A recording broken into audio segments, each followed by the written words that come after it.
Bienvenue, je suis Delphine et je vous présente L'Autruche et le Colibri, le podcast de la consommation responsable française. Si vous souhaitez comprendre pourquoi consommer mieux et comment faire, vous êtes au bon endroit. Le 15 de chaque mois, je vous donne rendez-vous pour parler de gourdes, de lessive, de dentifrice et bien d'autres sujets de consommation de tous les jours. Et je vous propose des alternatives durables françaises. Et bonjour. Avant toute chose, je vous souhaite une très bonne année 2023. Qu'elle soit bénéfique à tous vos projets, quels qu'ils soient, même les plus fous, qu'ils soient personnels ou professionnels. Et surtout, la santé. En 2023, j'y crois. Je souhaite qu'un élan collectif s'empare de nous tous pour arrêter le non-sens écologique que l'on vit actuellement et pour prendre les bonnes décisions qui s'imposent. Mais à notre niveau, que pouvons-nous y faire, me direz-vous ? En attendant que les États et gouvernements daignent prendre les mesures qui s'imposent, nous pouvons individuellement jouer un rôle. Le GIEC mentionne d'ailleurs les actions individuelles, les petits gestes qui, mis bout à bout, peuvent changer la donne à l'échelle d'un foyer et donc d'un pays si tout le monde s'y met. En 2023, vous, vos familles, vos collègues, moi, pouvons faire la différence. Alors pour commencer cette nouvelle année et pour vous guider dans vos bonnes résolutions, voici un bref épisode qui répond à la question par quoi on commence concrètement quand on veut faire sa part et qu'on veut entamer une transition écologique. Quels sont les points d'attention, les postes sur lesquels on peut agir dès maintenant ? En 2019, un Français rejetait 9,9 tonnes d'émissions d'équivalent CO2 selon le cabinet Carbone 4. Il existe des postes plus émetteurs que d'autres en équivalent CO2 et qui représentent du coup des priorités si on veut agir efficacement à son niveau. Voici donc les postes clés et les épisodes du podcast auxquels vous pouvez vous référer pour en savoir plus avant de passer à l'action. En première position figure le transport, responsable à lui tout seul de 2,6 tonnes d'équivalent CO2, soit plus d'un quart des émissions individuelles émises par un Français. Sur ces 2,6 tonnes, 2 tonnes sont imputées à la voiture.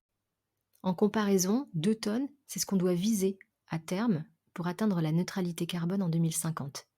Mais Delphine, si je ne m'abuse, il n'y a pas d'épisode sur le podcast sur les transports. Non, mais ça tombe bien, l'épisode qui est à suivre en ce début d'année sera sur les transports. Mais en synthèse, privilégiez le collectif, le train, le bus, le métro, le covoiturage ou le vélo quand vous le pouvez.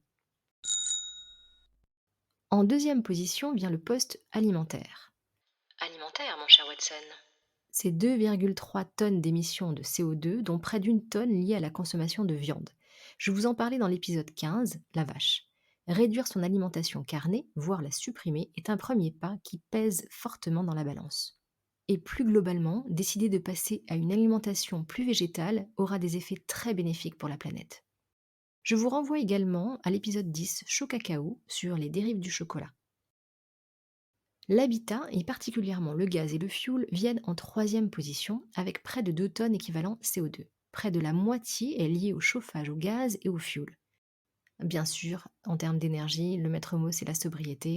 Je crois qu'on est tous fortement sensibilisés en ces temps compliqués, mais l'énergie fera l'objet également d'un prochain épisode.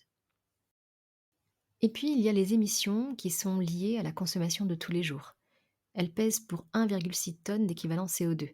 Alors là-dedans, on a la mode, l'électronique, les biens électroménagers, les biens de tous les jours, l'assurance, la banque. On achète beaucoup et parfois des choses dont nous n'avons pas besoin, on va pas se mentir. En a-t-on besoin ? Peut-on le faire réparer plutôt que de le changer ? Voici des questions et des gestes en fait derrière qui peuvent nous permettre de réduire nos émissions et par la même occasion de faire des économies. La mode est une des industries les plus polluantes et la fast fashion représente une hérésie à part entière. Pour en savoir plus, je vous renvoie vers les épisodes 8 et 9 sur le fil, partie 1 et 2. L'argent est un poste important également, et pour cela je vous renvoie à l'épisode 17, Dirty Money. Et l'hygiène beauté, les produits ménagers, les gourdes et autres sujets de consommation qu'on trouve sur le podcast, on en fait quoi ? Bien sûr qu'on peut agir aussi sur ces achats de cosmétiques, de produits ménagers, acheter une gourde, et ce sont des choix que vous pouvez faire dès aujourd'hui et très facilement. Et je vous renvoie vers les épisodes concernés sur le podcast. Ce sont des petits gestes qu'on peut faire vraiment très facilement à la maison et qui nous mettent vraiment dans une dynamique avec l'envie de bien faire, de mieux consommer. Mais si vous devez choisir entre changer de brosse à dents ou de déodorant et covoiturer, eh bien il n'y a pas photo. Vous serez beaucoup plus efficace pour réduire votre empreinte carbone en covoiturant. Mais bien sûr, vous pouvez faire les deux, covoiturer et opter pour un déodorant zéro déchet réutilisable. Pour moi, sobriété devrait être le maître mot de 2023. Moins prendre la voiture et l'avion, manger moins de viande, consommer moins mais mieux, mettre moins le chauffage, tout cela fait partie de bonnes pratiques à adopter et qu'on peut tous adopter très facilement sans impacter notre mode de vie. Alors si vous entrez dans l'aventure de la transition écologique, que vous soyez au début ou dedans depuis quelque temps, surtout parlez-en autour de vous. Cela permettra à d'autres d'y réfléchir et de s'y mettre peut-être. Merci à vous de m'avoir écouté jusqu'au bout. Je tiens à préciser que le podcast est indépendant et non rémunéré par les marques. Si vous appréciez cette initiative et que vous souhaitez l'encourager, laissez-moi une note sur Apple Podcast et en commentaire, n'hésitez pas à me suggérer un thème qui vous intéresse. Pour rester en contact entre chaque épisode, suivez l'Autruche et le Colibri sur Instagram ou Facebook. À très bientôt, au revoir.